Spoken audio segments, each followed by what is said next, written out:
You may have seen visuals like this before on your high-resolution monitor, but I'm in VR, and what I'm seeing in the headset's a whole lot better than what you're seeing. These visuals, they're amazing. Hi everybody, welcome to the Sim Hangar. My name's Mark, and thank you very much for watching. No prizes for guessing what we're going to be talking about today. It's the newly released Pimax Crystal VR headset. And this video is fairly opportune, as I believe Pimax are now shipping against their pre-orders, and you can now place orders for the Pimax Crystal on their website, link in the notes below. I've had this headset for about a week now. I've only really been using it for about the last 2 days. I have about 8 to 10 hours use out of it at the moment, so this is very much a first look. But I have dialed in some settings which I'll share with you, as well as a brief overview on the setup and so on. If you're interested in how does this perform and did it or didn't it meet expectations, well, stay tuned. Let's take a quick look at what you're going to get. I'm not going to spend long on this. I'm sure there'll be tons of unboxing videos, but it's important you know what you're getting. The Pimax Crystal is both a standalone and PC VR headset, but the standalone function is not implemented yet.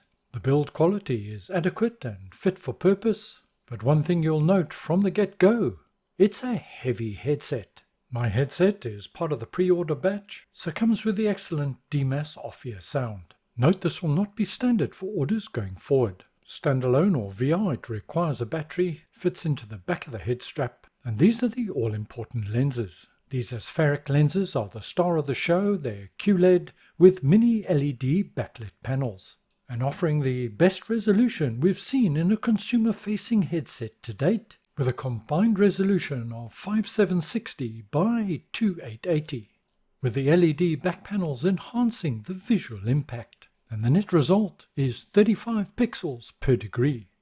As this review is focused on simulation, I don't normally use the controllers, so not bothered with them, but they look and feel like a budget set. This is one of 2 batteries that you get with the headset, and despite being PC VR, it does need to be charged. And this is the charger.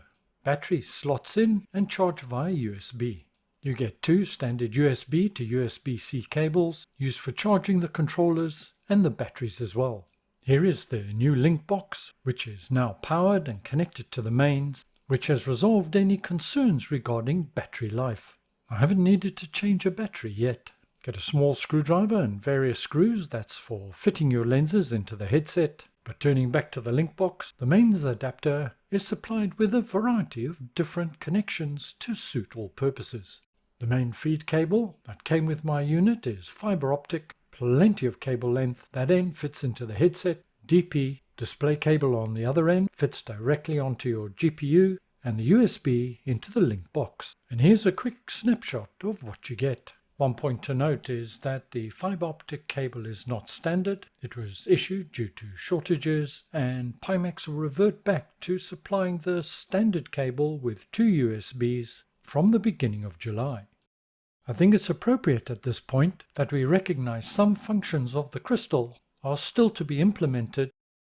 Pimax Crystal uses inside-out tracking, which I found to work perfectly, but if you want to use it with lighthouses, a faceplate to accommodate this is still in development. Eye tracking and dynamic foveated rendering is still being developed and fine-tuned, and is currently under beta test. The standalone function in conjunction with the AirLink module is due 3rd quarter 2023. According to Pimax, there's a comment on the audio latency issue, which I haven't experienced. The DMAS sound on this headset is, well, excellent.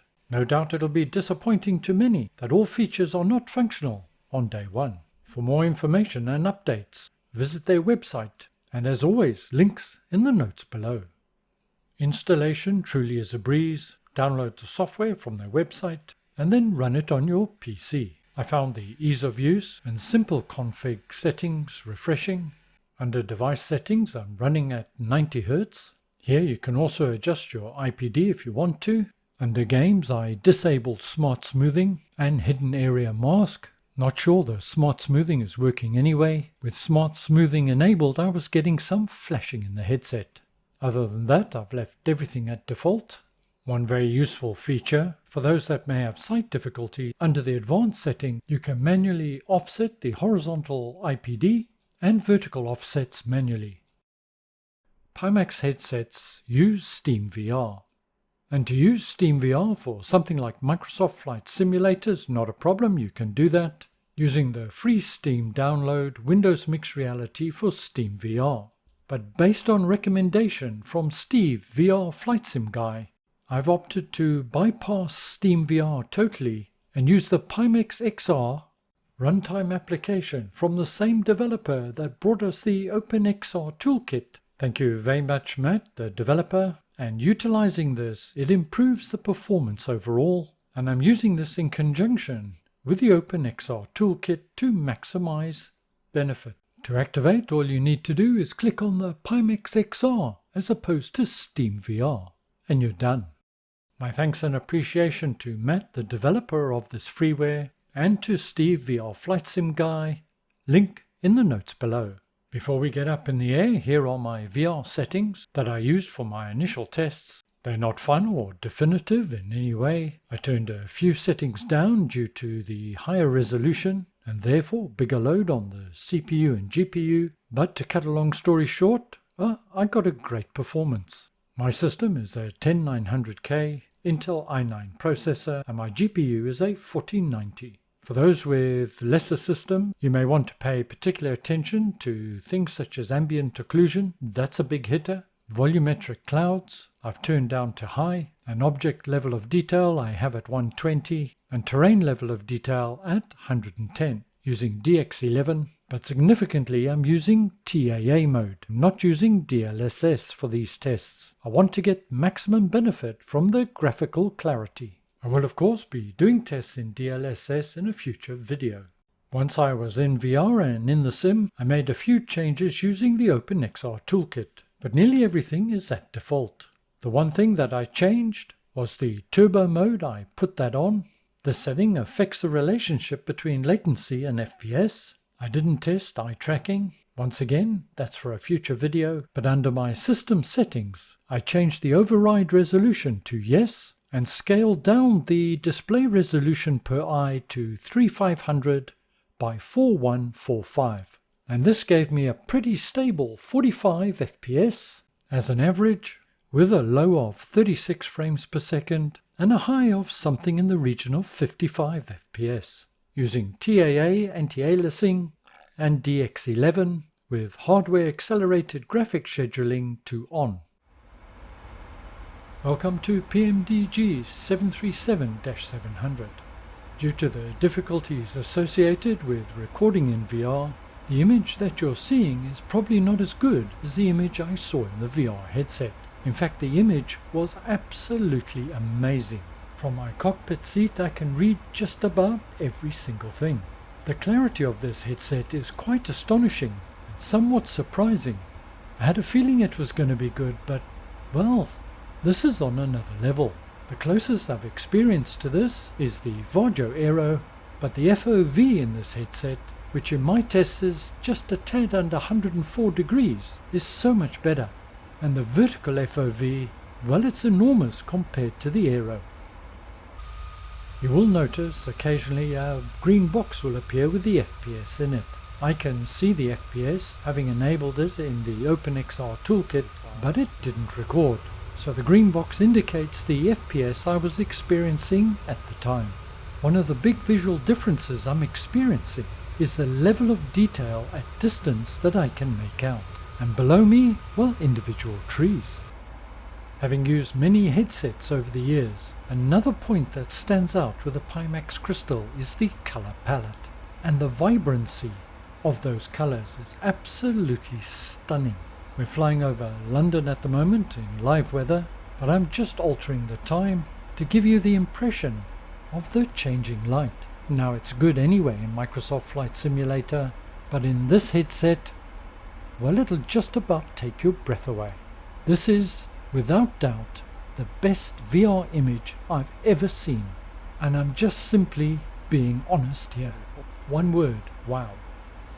The lenses in this headset also show their muster with night flying, and blacks are truly black. as you can see in the cockpit. However, as we're flying over London, we're getting the glare of the lights, and the whole image is remarkably clear. But in the cockpit, where are those switches and dials gone? I can't see anything. Obviously, I haven't got the panel lights on at the moment.